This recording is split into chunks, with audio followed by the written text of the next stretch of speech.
त्याच्या पाठीमागे सुद्धा त्यांचं असं लोकांना दिसते त्या प्रकारचं नेतृत्व. त्यामुळे आणि समजा यांनी आता जसं पलटी मारू शकतो जनमता.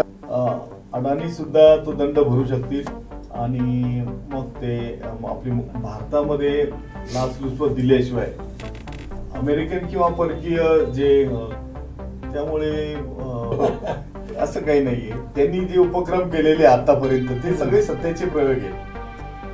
म्हणजे हे केंद्र इकडून भेटले पाहिजे कारण लोकशाही व्यवस्थेमध्ये याला काही स्थान नाही. तर त्यामुळे याच्यामध्ये तर आता असं झालं परत बेड्या बांधलेलेच लोक आलेत ठाकरे. तर हे म्हणजे आपला देश काय तिकडे अमेरिका. नमस्कार मित्रांनो, आपले हार्दिक स्वागत आहे आपल्या हक्काच्या चॅनलवर द डेली पल्सवर. मी सचिन संघवी. मित्रांनो, आपले पंतप्रधान आत्ताच अमेरिका जाऊन आलेत. त्यामुळे भारतीयांची अपेक्षा होती मोदीजी अमेरिकामध्ये काही कमाल करून येतील व त्यांना चर्वाचारण करण्यासाठी काही मुद्दे देतील. पण फक्त ट्रम्प साहेबांनी मोदीजींसाठी बसण्यासाठी खुर्ची फक्त मागे खेचली व त्यातच आपले काही भक्त मंडळी किंवा चरणचुंबक मीडिया हेच दाखवून खुश होत आहेत. पण मोदीजींच्या स्वागतासाठी फक्त व्हाईट हाऊसचा एक कर्मचारी बाहेर आला हे कोणीच दाखवले नाही. तर ट्रम्प साहेबांनी मोदीजींची खुर्ची त्यांना बसण्यासाठी मागे खेचली होती की त्यांना पाडण्यासाठी मागे खेचली होती हेच कळेनासे झाले आहे. तर त्यावर आज आपण सर्व मुद्द्यांवर सविस्तर चर्चा करणार आहोत. त्यासाठी आज आपल्याला मुख्य अतिथी व विशेषज्ञ लाभले आहेत. प्राध्यापक श्रीकांत सोनवणे सर. प्राध्यापक श्रीकांत सोनवणे हे मूलतः मास कम्युनिकेशन जर्नलिझम या विषयाचे प्राध्यापक आहेत. त्यांनी पुणे विद्यापीठ, मुक्त विद्यापीठ आणि बहिणाबाई चौधरी उत्तर महाराष्ट्र विद्यापीठ या विद्यापीठांमध्ये प्रदीर्घ काळ वृत्तपत्र विद्या या विषयाचे अध्यापन केलेले आहे. जागतिक बँकेच्या काही डेव्हलपमेंट प्रकल्पांमध्ये माहिती शिक्षण संवाद तज्ज्ञ म्हणूनही त्यांनी कार्य केलेले आहे. प्रोफेसर सोनवणे सर आपलं महानगर या वृत्तपत्राचे संपादक होते. मुंबईतील दैनिक वस्तुस्थिती, वार्ता विशेष या वृत्तपत्राचे देखील ते संपादक होते. काही स्थानिक वृत्तवाहिन्यांमध्ये देखील त्यांनी संपादन कार्य केलेले आहे. आता ते महाराष्ट्रातील आघाडीच्या वृत्तवाहिनी TV9, साम TV व लोकशाही सारख्या वृत्तवाहिन्यांवर सातत्याने राजकीय विश्लेषक म्हणून आपले योगदान देत असतात. तर आपण स्वागत करूया सोनवणे सरांचं. नमस्कार सर. सर, आता मोदीजी अमेरिकेत जाऊन आले. काही प्रश्न असे त्याच्यामुळे त्याच्यानंतर जे काही प्रश्न उद्भवत आहेत त्यातले काही प्रश्न आज मला म्हणजे त्याचे उत्तर कोणीतरी तज्ज्ञ, कारण आम्ही तर सोशल मीडियामध्ये फार बघतो हे करतो, पण तज्ज्ञ व्यक्तीचं त्याच्या मागे जे काही विश्लेषण असतं त्याला काही विशेष महत्व असतं. तर सर्वात आधी आपण मुद्दा घेऊयात की मोदीजींचे प्राण ज्याच्यात अडकले आहे, गौतम अदानी. तर ह्या गौतम अदानी यांना मोदीजी भारतात परतले व 18 फेब्रुवारीला वॉरंट पाठवून त्यांनी त्याच्यावर कार्यवाही करण्यासाठी भारत सरकारचीच मदत मागितली आहे. हा मोदीजींवर केलेला अन्याय आहे ट्रम्पद्वारे की अजून काय आहे? भारताचे आवडते पंतप्रधान नरेंद्र मोदी हे लोकप्रिय पंतप्रधान आहेत आणि त्यांचा एक त्यांना ते मोदीजींचा एक असा भक्त वर्ग आहे की जो मोदीजींच्या सगळ्या कार्यक्रमांचं किंवा त्यांच्या धोरणांचं भलावण नेहमी करत असतो. आणि मोदीजींचा प्रत्येक गोष्टीचा दौरा असो किंवा कार्यक्रम असो त्याचा फार मोठा बोलबाला असतो. तो परदेशी जो दौरा असतो तो राजनैतिक दौरा नसून तो एक इव्हेंट, अशा प्रकारचा इव्हेंट ते साजरा करत असतात आणि त्याच्याविषयी चर्चा असते. त्याच्यावर मुद्द्यापेक्षा लोक भारावून टाकायचा मुद्दा जास्त महत्वाचा मानतात. त्यामुळे मोदीजी गेले आणि दरवर्षीप्रमाणे त्यांना इव्हेंट साजरा करायचा होता, तो साजरा केला. ते आल्यानंतर ते गेले आणि ते जिंकले. अशा आविर्भावामध्ये जो भक्त मीडिया आहे त्यांनी प्रसारण सुरू केलेलं होतं. परंतु हा काळ फार जाऊ दिला नाही. तोच अमेरिकेने अदानींच्या संबंधाने एक समन्स पाठवलं, एक वॉरंट जारी केलं, ज्याच्यामध्ये अदानींसारख्या उद्योगपतीने जे काही अमेरिकेमध्ये जे उद्योग केलेले होते, जे फंडिंग घेतलेलं होतं त्याचं अनएथिकल अशा प्रकारचा वापर केला, अशा प्रकारचा त्यांच्यावर आरोप ठेवला गेला.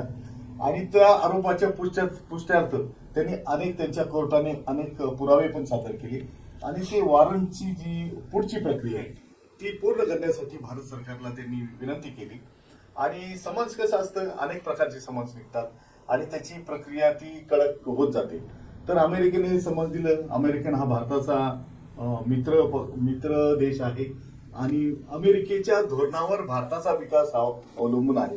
कारण फार मोठ्या प्रकारचं टेक्नॉलॉजी आणि वेगवेगळ्या प्रकारचं जे आयात निर्यात धोरण आहे किंवा विकासाचं जे धोरण आहे ते अमेरिकेच्या वर अवलंबून आहे. आपलं आपण अनेक गोष्टीवर अमेरिकेवर अवलंबून आहोत आणि त्यामुळे अमेरिकेची मर्जी राखणं हे भारतीय कोणत्याही सत्तेवर कोणतेही सरकार आलं तर ते सरकार विचार करतं की अमेरिका अनुकूल पाहिजे.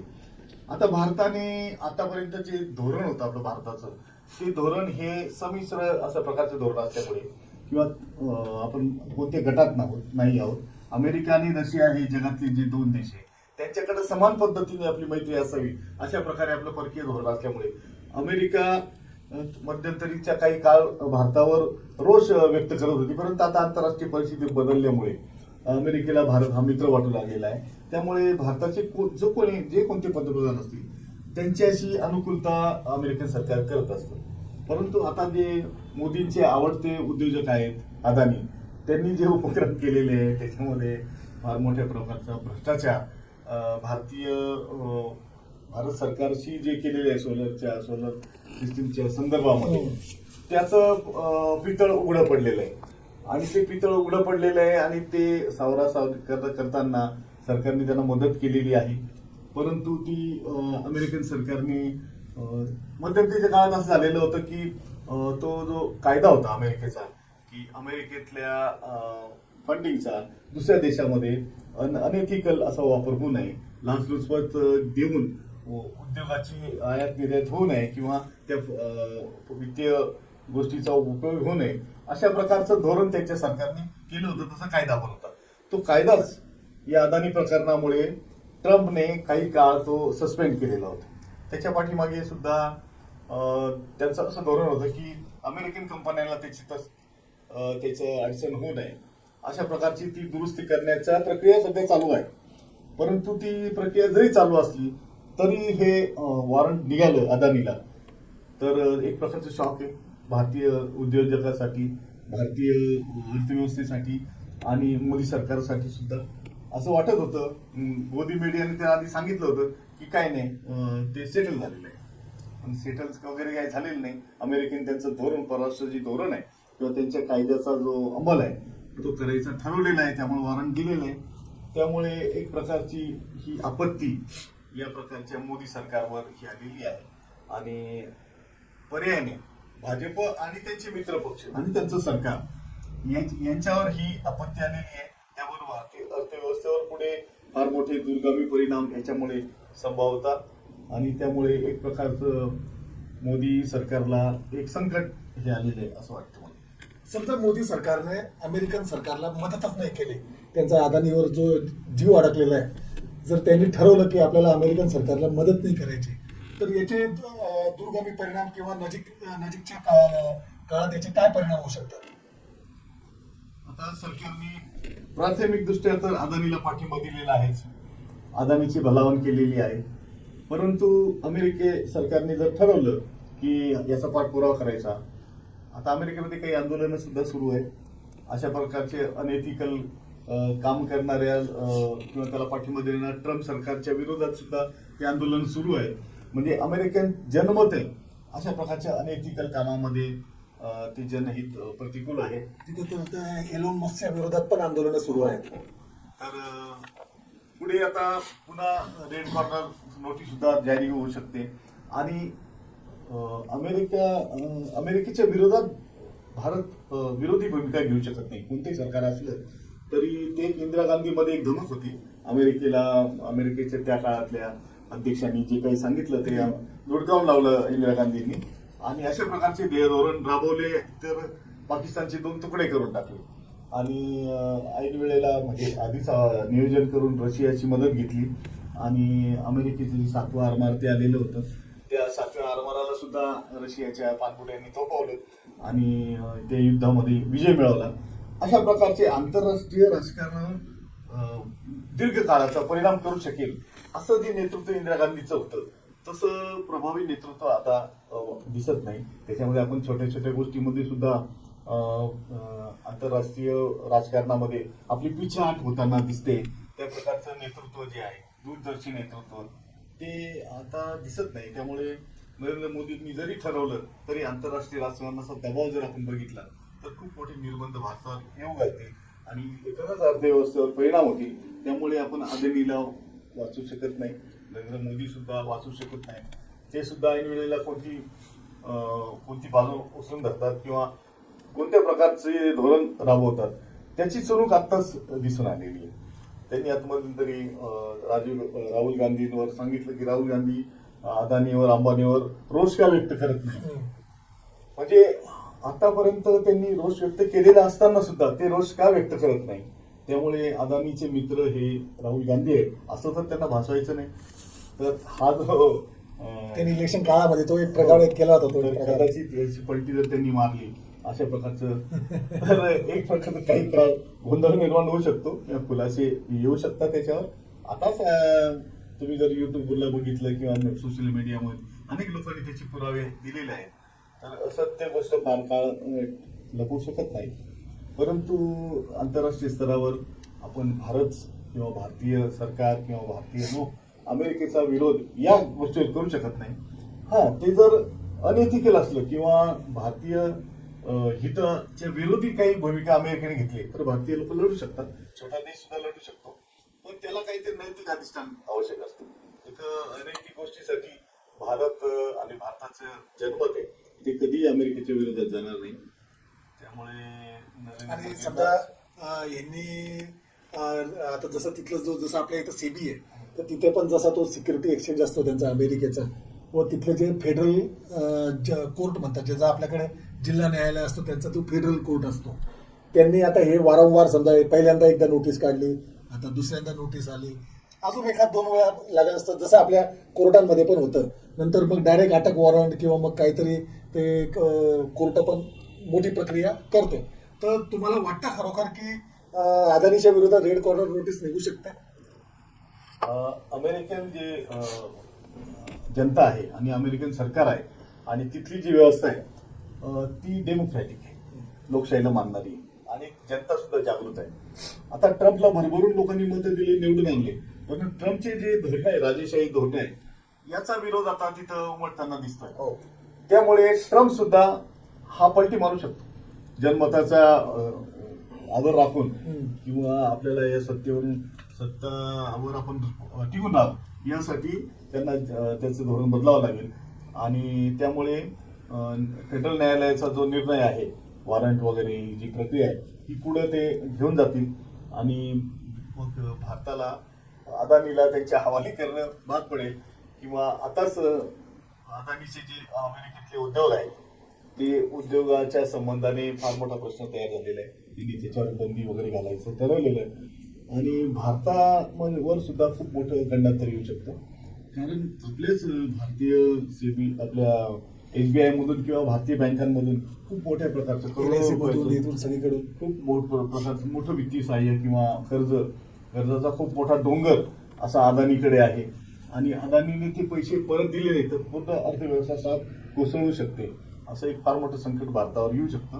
आणि दुसरं, जागतिक अर्थव्यवस्थेने जर भारतावर बहिष्कार घातला तर मग भारताचा आयात निर्यात आणि भारतीय माल तिकडे जाणे, भारताला जी मदत मिळणे याच्या संबंधी अवरोध तयार झाला तर भारतावर फार मोठं संकट येऊ शकतं.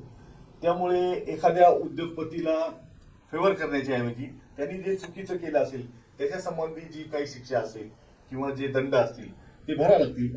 आधीच काही भारतीय कंपनी परदेशी कंपन्यांनी भारतामध्ये लाचलुचपत देऊन काही कामं केली, त्याबद्दल 300% त्यांना दंड भरावा लागला आणि तो भरून त्यांनी आपली स्वतःची मुक्तता करून घेतली.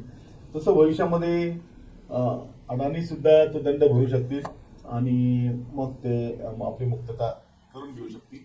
पण या सगळ्या प्रक्रियांना त्यांना सामोरं जाणं भाग आहे आणि भारतातून भारतीय सरकार अडाणीच्या पाठीमागे फार काळ उभं राहू शकणार नाही. आणि समजा अदानीचं जर हे प्रकरण असंच चिघळत राहिलं तर इतर ज्या भारतीय कंपन्या ज्या आज अमेरिकेमध्ये मोठ्या प्रमाणावर व्यवसाय करतायत त्यांचे सगळे तिथं म्हणजे सगळे बिझनेस तिथे स्थायिक आहेत, त्यांना तिथल्या फायनान्शियल इन्स्टिट्यूट कडून अदानीच्या मुळे त्यांना फायनान्शियल सपोर्ट थांबणं बंद होऊ शकतं असं काही वाटतं की एका कंपनीमुळे बाकीच्या कंपन्यांना पण ते असा त्रास देतील वगैरे असं? आता भारतामध्ये लाचलुचपत दिल्याशिवाय अमेरिकन किंवा परकीय जे कंपन्या काम करतात त्यांना काम करता येत नाही, अशा प्रकारचा जो समज आहे, हा समज खरा ठरू नये यासाठी काम करणं, भारतीय सरकारला काम करणं गरजेचं आहे. आता आपल्याकडे ट्रान्सपरन्सी आहे, याचा नंबर खूप पाठीमागे आहे. आपला देश आहे हा भ्रष्टाचाराने लिप्त झालेला आहे आणि जगातले अनेक देश झालेले. तर त्याच्यामध्ये आपल्या कंपन्यांना अमेरिकन सरकारने जर बंदी घातली किंवा त्यांना फायनान्स देणं बंद केलं किंवा त्यांचे जे चालू उद्योग आहेत, आपल्या आयात निर्यात जे काही आहे त्याच्यावर काही निर्बंध आणले, तर पुन्हा एक आर्थिक संकट आपल्या भारतावर येऊ शकतं. तर ते होऊ नये म्हणून तशा प्रकारचं नियोजन, तशा प्रकारची भूमिका पुन्हा नव्याने रिसेट करावं लागणार आहे. तर ती करणं पर्याय आहे, कारण जगाच्या सगळ्या अर्थव्यवस्थेबरोबरच आपल्याला जायचं आहे. आता काय जग हे ग्लोबल झालेलं आहे. आपलं काय एक स्वतंत्र युनिट असं राहिलेलं नाही. आपले सगळे व्यवहार हे सगळे परस्पर अवलंबित आहे आणि आपण फार मोठ्या प्रमाणात जगावर अवलंबून आहे, जग सुद्धा आपल्यावर फार मोठं अवलंबून आहे. भारत खूप मोठी बाजारपेठ आहे आणि त्या बाजारपेठेचा विकास करायचा असेल तर जगातल्या उद्योगाचं आपल्याला सहकार्य लागणार आहे आणि ते सहकार्य आहे. ते सहकार्य चालू राहावं आणि डेव्हलपमेंट व्हावं म्हणून असे जे अनएथिकल प्रॅक्टिस करणारे जे अदानी सारखे लोक आहे त्यांना खड्यासारखं या अर्थव्यवस्थेच्या बाहेर उचलून टाकलं पाहिजे. अशा प्रकारचा निर्णय भारतीय अर्थव्यवस्थेने घेतला पाहिजे, भारतीय सरकारने घेतला पाहिजे, भारतीय जनतेने सुद्धा ठरवलं पाहिजे की आपण कोणाला सपोर्ट करायचो. कारण हे चुकीच्या पद्धतीने जे चाललेलं आहे त्याचं प्रत्यंतर, त्याचं जे आउटकम आहे ते चुकीचंच येणार आहे. त्यामुळे फार मोठं प्रकारचं संकट अदानींनी भारतीयांसमोर आणून ठेवलेलं आहे. बरोबर. म्हणजे आपल्या भारताला कोणत्या संकटासमोर या अदानींनी आणि त्याच्या पाठीराख्यांनी नेऊन सोडलेले हा विचार करायचा पाहिजे. आता तिथे आपल्या भारत सरकारला कळून चुकलंय की एलॉन मस्कची त्या अमेरिकन गव्हर्नमेंटमध्ये काय किंमत आहे, काय व्हॅल्यू आहे, तोच सरकार चालवतो एक प्रकारे. अशाच पद्धतीने जसं आपल्या भारतामध्ये अदानी मोदीजींना चालवत आहे तसं तिथे एलॉन मस्क अमेरिकन सरकार चालवतोय, अशा प्रकारचा त्याचा आविर्भाव असतो. आता तो एक ऑफिशियल मीटिंगमध्ये आपल्या पंतप्रधानांसोबत येतो, आपले सगळे फॉरेन मिनिस्टर, ते national security adviser Ajit Doval हे सगळे तिथे जातात, स्वतः पंतप्रधान जातात. तो एलॉन मस्क तिथे त्याच्या गर्लफ्रेंड सोबत येतो, 4-5 त्याचे 3-4 काय मुलं आहे ते घेऊन जातो, त्यांची ती आया घेऊन जातो आणि हे आपले पंतप्रधान पासून तर सगळे त्या लहान लहान मुलांना उलुलुलुलुलुलुलु करतात. हे भारतीय पंतप्रधानाला शोभतं सर आहे किंवा आपल्या जे काही डेलिगेट्स गेले, कारण ती काही प्रायव्हेट मिटिंग नव्हती, ती एक ऑफिशियल मिटिंग होती. जर ते त्याच्या घरी जेवायला गेले असते आणि मग एक घरगुती त्यांचा जो एक समारंभ असता तर ती गोष्ट वेगळी होती. भारताच्या पंतप्रधानाची आब राखणं हे मोदीजींचं काम नाहीये का? सत्ताबाह्य केंद्र जे आहे याची एक परंपरा काही वर्षांपासून आपल्याकडे सुरू आहे. हे अजित डोवाल हे जे सुपरमॅन जे पात्र आहे तर हे सुद्धा एक भांडवल आहे. तर त्यांची जी प्रतिमा लोकांसमोर जी केलेली की हा सुपर कॉप आहे, असं काही नाही. गावठी जेम्स बॉन्ड येते असं काही नाहीये. त्यांनी जे उपक्रम केलेले आतापर्यंत ते सगळे सत्तेचे प्रयोग आहेत. आणि तसाच अमेरिकेतला तो अजित डोवाल आहे की ज्यांनी उद्योगाचं आमूलाग्र असं परिवर्तन करतो असा ट्रम्पला एक समज झालेला आहे. आणि त्यातून जे कारनामे केलेले आहे त्यांनी, अमेरिकेत जी प्रशासकीय पकड आहे तर ती सर्व दूरपर्यंत आहे. अमेरिका आहे ना एक नियम आणि अटींनी परिपूर्ण असा एक किल्ल्यासारखा देश आहे. बरोबर. त्याची संविधानाप्रमाणे चालणारा देश आहे, संविधाना कायद्याप्रमाणे चालणारा देश आहे आणि त्याची प्रशासनाची पकड आहे. त्याच्यामध्ये ढिसाळपणा अजिबात नाही. तर तो ढिसाळपणा यावा म्हणून असे जे लोक आहेत ट्रम्पने नेमलेले आहेत आणि या व्यक्तीने अमेरिकन सरकारला किळकिळ करण्यासाठी त्याची जी ब्युरोक्रसी जी इफेक्टिव्ह आहे, जी कार्यक्षम नोकरशाही आहे तिथली, त्याला किळकिळ करण्यासाठी अनेक उपक्रम त्यांनी तिथं सुरू केलेले. म्हणजे हे बिगर असरकारी आणि खाजगी असे उपक्रम त्यांनी जे सुरू केलेले त्याच्यामुळं पूर्ण अमेरिकेची ही लोकशाहीची जी पकड बसलेली आहे लोकशाहीची तीच किळकिळी व्हायची पाळी आता तिथं आलेली. तसंच भारतामध्ये सुद्धा एक जमात आहे किंवा एक सत्यबाह्य केंद्र चालू आहे. आपल्याकडे सरकार दोन चालू आहेत.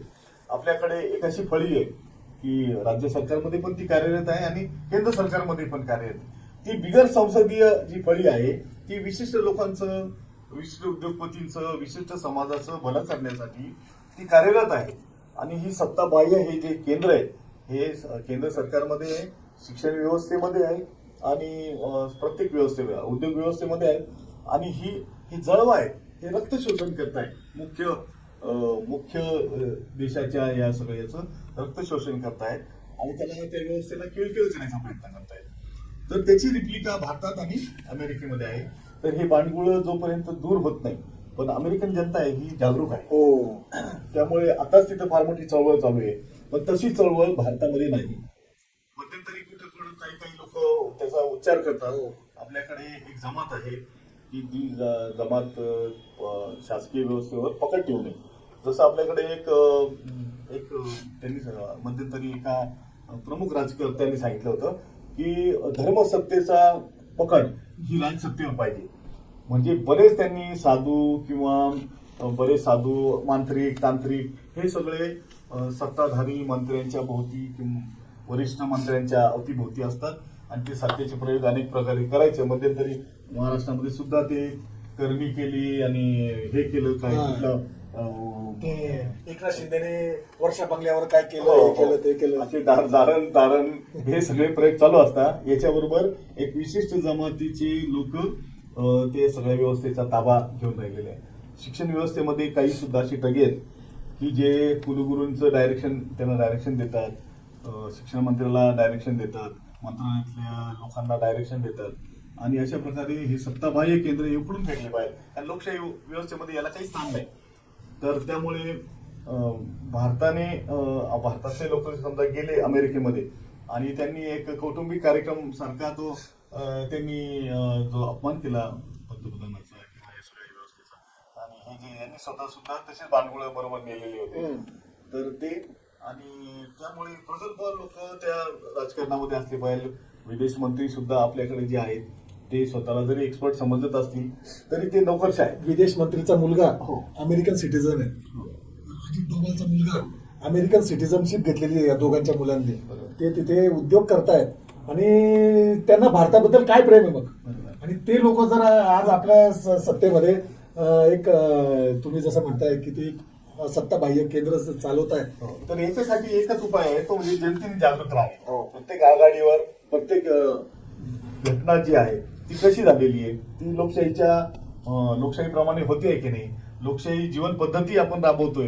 राजकारणात सुद्धा बिगर संसदीय लोकांमध्ये घुसखोरी करून राज्यसत्तेवर आपलं वर्चस्व गाजवत आहेत का, जनहिताविरोधी त्यांच्या काही भूमिका आहेत का, याच्या संबंधी लोकांनी जागृत झालं पाहिजे. आणि अमेरिकन सरकारवर जसा लोकांचा वेगवेगळ्या संघटनांचा दबाव, चळवळीचा जसा दबाव आहे तसा आपल्याकडे सुद्धा असला पाहिजे. तो काही प्रमाणात आहे सुद्धा, परंतु जागृत लोकांनी राहायची गरज आहे आणि प्रसार माध्यमांनी सुद्धा जागृत राहायची गरज आहे. तर याच्यामध्ये तर आता असं झालेलं आहे की अडाणींनी सगळेच माध्यम व्यवस्था ताब्यात घेतलेली आहे आणि त्याच्यामुळे माध्यम व्यवस्थेचा गाळा सगळा आवळलेला आहे. त्यामुळे खरं कोण सांगणार लोकांना. तर त्यासाठी ऍक्टिव्हिस्ट लोकांनी काम केलं पाहिजे, लोकांमध्ये जागृती असली पाहिजे. तर गल्लीपासून दिल्लीपर्यंत ही सजगता असली तर भारताचं हित हे राखलं जाईल. आणि लोकशाहीवाद्यांचं काम आहे की जागृत राहिलं पाहिजे, सतत जागृती ही एक महत्वाची गोष्ट आहे. आता ट्रम्प सरकार जे ट्रम्प यांनी होत त्यांची सेरेमनी झाली, आपल्या मोदीजींच्या कडून भरपूर प्रयत्न झाले की त्यांना पण इन्व्हिटेशन मिळावं, पण त्यांना शेवटपर्यंत इन्व्हिटेशन मिळालंच नाही. शेवटी त्यांना परत तिथे आता अमेरिकेत जायचं होतं, ते पण पहिले ते 4 दुसरे राष्ट्राध्यक्ष बोलून 5वा नंबर त्यांनी मोदीजींचा लावला. आणि मोदीजी तिथे जाण्या अगोदर बजेटमध्ये अमेरिकन मालावर जी इम्पोर्ट ड्युटी लावली जाते ती सगळी कमी करून टाकली. अमेरिकेच्या हिताचे सर्व ते बजेटमध्ये मांडलं गेलं. पण ट्रम्पने त्याची चाल चालली. त्याने भारतावर टेरिफ, जे भारतावर जो माल जो तिथे निर्यात होतो अमेरिकेमध्ये त्याच्यावर 25% टेरिफ लावून टाकला. म्हणजे हे काय, म्हणजे समजत नाही की काय चालू आहे. कुठेतरी भारताचा स्वाभिमान आहे की नाही. ट्रम्पचं धोरण काय आहे? दोस्ती पक्की और खर्चा खर्चा आपला आपला.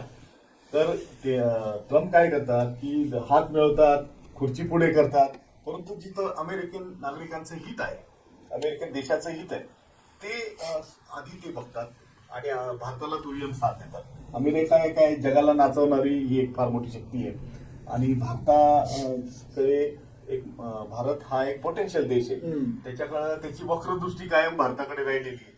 त्यामुळे भारतीय जे नेते आहेत, जे धुरीण लोक आहेत, जे प्रमुख लोक आहेत, ते सजग असले पाहिजे, ते बुद्धिमान लोक असली पाहिजे, ती सक्षम लोक पाहिजे आणि ती राजनैतिक पात्रता आणि ती ध्येय धोरणामध्ये जी प्रगल्भता आहे ती असलेले लोक तिथं असायला पाहिजे.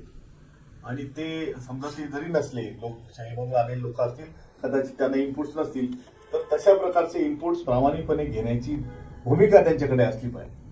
तर मग आपला देश पुढे चालू शकेल, पुढे जाऊ शकेल. आणि मोदीजी तिथं गेलेत, पण तरी पण काहीतरी आपल्याला वाटलं होतं की भारतीयांचा सन्मान ठीक आहे ना, ते अवैधरित्या आपले भारतीय त्यांच्या हद्दीत गेलेत, हे अवैधरित्या गेले खरं, पण अवैधरित्या का गेले? मोदीजींनी मागच्या 10 वर्षात रोजगार निर्मिती केली नाही. जो आपल्याकडचा जो इथे माणूस आहे त्यांना रोजगार भेटत नाहीये, म्हणून ते त्यांच्या प्रॉपर्टी विकून विकून तिकडे अवैधरित्या जात आहेत.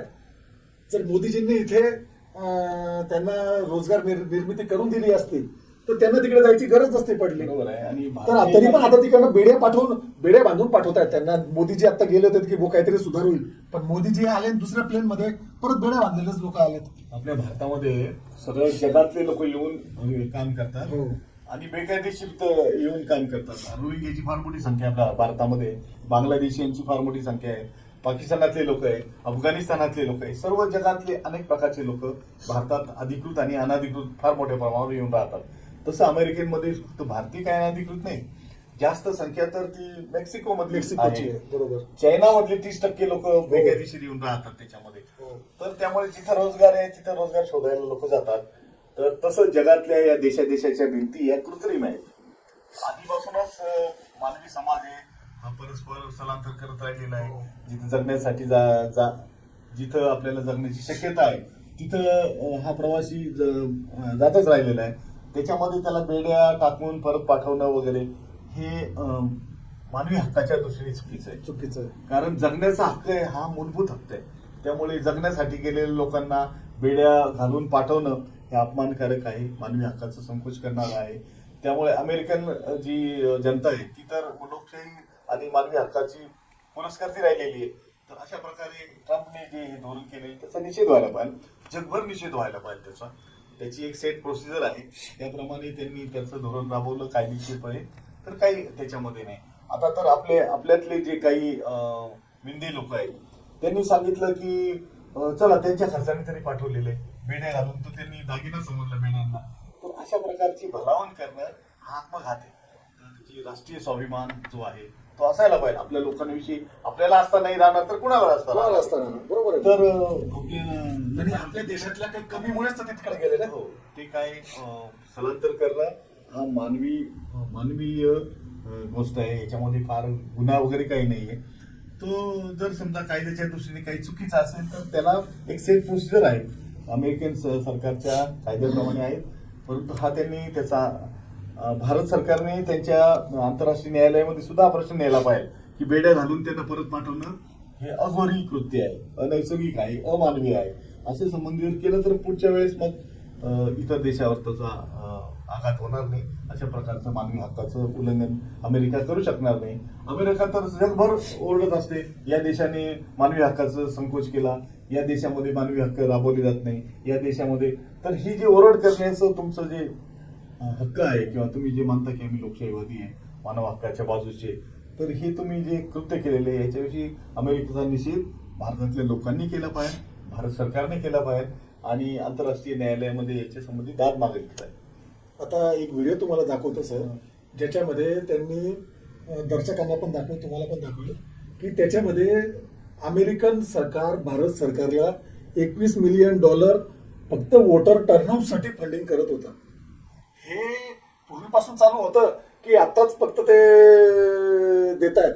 म्हणजे मला तरी वाटतं ट्रम्प काहीतरी मोदीजींशी दुश्मनी काढतोय की तो त्यांचे सगळे बुरखे टरा फाडतोय तो. हे काय म्हणजे ते, आणि जर अमेरिकेकडून जर हे फंडिंग घेत होते तर यांना अमेरिकेच्या तालावर नसणं भाग आहे. कारण ज्याची खावी भाकरी त्याची करावी चाकरी. बरोबर आहे. तर हे म्हणजे आपला देश काय तिकडे अमेरिकेला गहाण ठेवताय की काय करताय, हे आता ट्रम्पमुळे भारताला कळतंय सर. हे किती योग्य आहे sir? And $21 million for voter turnout in India. Well, why are we giving $21 million to India? They got a lot of money. They're one of the highest taxing countries in the world in terms of us. We can hardly get in there because their tariffs are so high. I have a lot of respect for India. I have a lot of respect for the Prime Minister. He just left, as you know, 2 days ago. But we're giving $21 million for voter turnout. It's voter turnout in India. What about, like, voter turnout here? Oh, we've done that, I guess. We did 500 million, didn't we? It's called the lockboxes.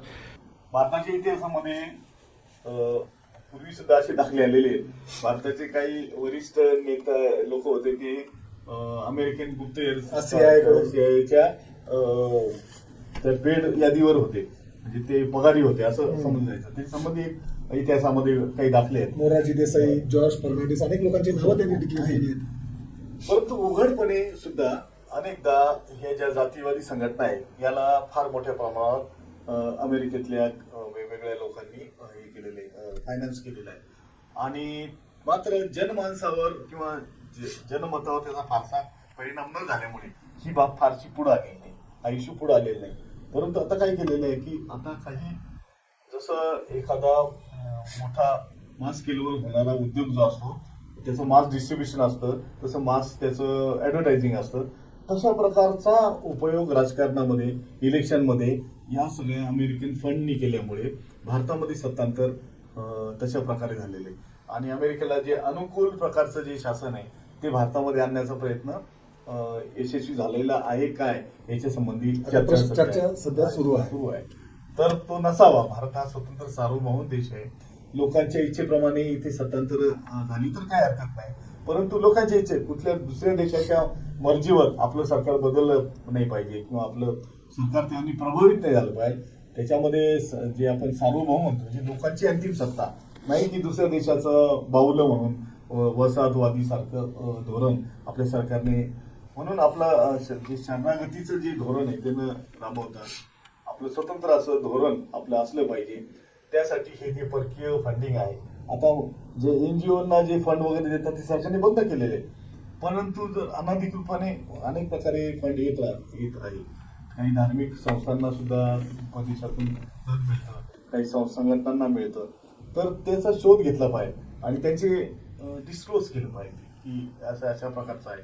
तर असं जर होत असलं तर त्याचा शोध घेतला पाहिजे आणि त्याची जर तथ्य आपल्याला सापडले तर त्याचा विरोध जनतेने केला पाहिजे. RSSला तर तिकडनं फंडिंग येतच ना सर. अमेरिकेतून त्यांची एक सेपरेट विंगच काम करते जे तिकडनं फंड आणायचं आणि इकडे काम करायचं. त्याच्यामुळे पण तिकडे आता हिंदुत्ववादी लोकांबद्दल फार द्वेष पसरला जातो या अमेरिकेमध्ये, कारण ते धर्मांध लोक नाही आहेत. त्यांना असं म्हणजे आपल्याकडे जसे अंधश्रद्धाळू लोक असतात तसे त्यांच्याकडे अंधश्रद्धाळू ते फार प्रगत लोक आहेत. त्यांना असे लोक तर काही चालणार नाही, म्हणून तिकडे भारताविरुद्ध पण एक प्रतिमा तिथे तयार होणं सुरू झालं सर. तिथे भारत हा देश आहे ना, भारतीयांची मानसिकता आहे ना ती मध्यम मार्ग मानणारी आहे. भारतामध्ये जे राजकारण आहे ते कधीच जातीवाद्यांना किंवा अतिरेकीवादाला राजकारणात लोकांनी थारा दिलेला नाही. नाहीतर मग सावरकर पहिलेच सावरकरांचे लोक हिंदू महासभेतर्फे निवडून आले नाही सुरुवातीला जेव्हा इलेक्शन झाले तेव्हा, आणि कम्युनिस्टांचे पण निवडून आले नाही. म्हणजे खूप अति डावे किंवा अति उजवे यांना लोक टाळतात, त्यांना मध्यम मार्ग हवा असतो. तर भारतामध्ये हा जो समाज आहे, सर्वसाधारण जो समाज आहे, हा जातीवादी नाही. भारतामध्ये सुद्धा जो आहे तो सर्व धर्म समभाव असा मानणारा आहे. खरी गोष्ट आहे. आणि आपली जी संस्कृती आहे ही सगळी गंगा जमुना तहजीबची अशी सगळी संस्कृती आहे. तर या संस्कृतीला छेद देणारे जे उजवी विचारसरणीचे लोक आहेत ते भले परदेशातून पैसे आणू देत किंवा अतिरेकी कारवाई करू देत, जनतेचा त्याला कधी पाठिंबा राहणार नाही. पण तुम्ही जसं म्हणतात की काही उजव्या विचारसरणीच्या संघटनांना परदेशी मदत होते, अमेरिकेतून मदत होते किंवा कधी कधी त्यांच्या विरोधी विचाराच्या संघटनांमधून सुद्धा त्यांना मदत होते. म्हणजे गल्फ कंट्रीमधून सुद्धा उजव्या विचारसरणीच्या लोकांना मदत होते. तर ही उघडकीला आणली पाहिजे, याच्या संबंधी शोध घेतला पाहिजे, पत्रकारांनी शोध घेतला पाहिजे, आंतरराष्ट्रीय संस्थांनी शोध घेतला पाहिजे, लोकशाहीवाद्यांनी शोध घेतला पाहिजे आणि ते लोकांसमोर त्यांचं भांड फोडलं पाहिजे आणि पर्दाफाश केला पाहिजे आणि सावध राहिलं पाहिजे की कुठल्याही अतिरेकी शक्तीच्या बाजूने जाणार नाही आणि लोकशाही जिवंत राहण्यासाठी आपला ही जी सगळी संस्कृती आहे, संतांनी किंवा सुधारणावाद्यांनी आपला जो समाज घडवलेला आहे तो तसाच राहिला पाहिजे.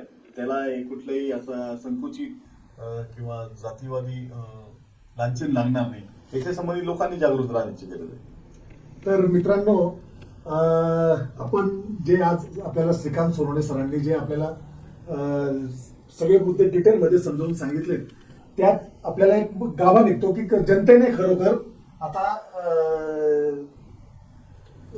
जागरूक राहिलं पाहिजे. खरं तर जनतेनेच जागरूक राहिलं तर अशा सरकारवर निर्बंध सुद्धा आपण घालू शकतो. अमेरिकेमध्ये आज ट्रम्प एवढा पूर्ण जगाचा राजा आहे, पण त्याच्या विरोधात, एलॉन मस्कच्या विरोधात सुद्धा तिथे फार मोठे मोठे आंदोलनं चालू आहेत. तर भारताच्या जनतेमध्ये अशी जोपर्यंत जागरूकता येत नाही तोपर्यंत हे सरकार अशीच चालत राहणार आणि त्यांना बेरोजगारीशी काही घेणं देणे नाही, त्यांना महागाईशी काही घेणं देणं नाही.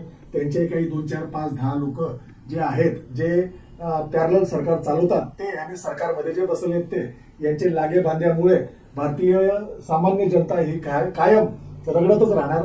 तर जागरूकता होणे हे सर्वात मोठे कारण असेल. जर जागरूक झाले तर या सर्व गोष्टींवर आपण विजय मिळवू शकतो.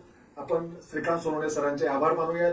धन्यवाद सर, आपण आलात व आमच्या प्रेक्षकांना आपण संपूर्ण डिटेलमध्ये माहिती दिली त्याबद्दल खूप खूप आभार सर. नमस्कार, मी सचिन संघवी.